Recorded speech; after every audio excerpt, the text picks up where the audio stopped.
You have to go through life with more than just passion for change. You need a strategy. I'll repeat that. I want you to have passion. You have to have a strategy. Not just awareness, but action. Not just hashtags, but votes. You see, change requires more than righteous anger. It requires a program and it requires organizing. The 1964 Democratic Convention, Fannie Lou Hamer, 5 feet 4 inches tall, gave a fiery speech on the national stage. But then she went back home to Mississippi and organized cotton pickers. And she didn't have the tools and technology where you can whip up a movement in minutes. She had to go door to door. But to bring about structural change, lasting change, awareness is not enough. It requires changes in law, changes in custom. If you care about mass incarceration, let me ask you, how are you pressuring members of Congress to pass the criminal justice reform bill now pending before them? If you care about better policing, do you know who your district attorney is? Do you know who your state's attorney general is? Do you know the difference? Do you know who appoints the police chief? And who writes the police training manual? Find out who they are, what their responsibilities are. Mobilize the community, present them with a plan, work with them to bring about change, hold them accountable if they do not deliver. Passion is vital, but you gotta have a strategy. And your plan better include voting. Not just some of the time, but all of the time. It is absolutely true that 50 years after the Voting Rights Act, there are still too many barriers in this country to vote. There are too many people trying to erect new barriers to voting. This is the only advanced democracy on earth that goes out of its way to make it difficult for people to vote. And there's a reason for that. There's a legacy to that. Change requires more than just speaking out. It requires listening as well. In particular, it requires listening to those with whom you disagree and being prepared to compromise.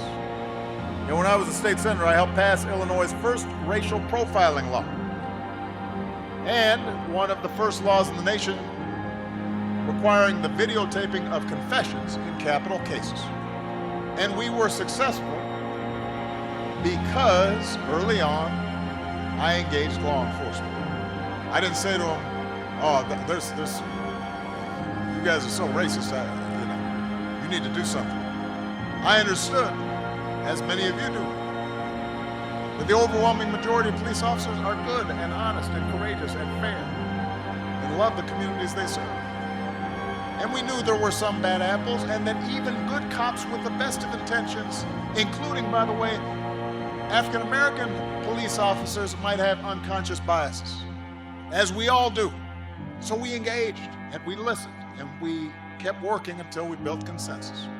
And because we took the time to listen, we crafted legislation that was good for the police because it improved the trust and cooperation of the community, and it was good for the communities who were less likely to be treated unfairly.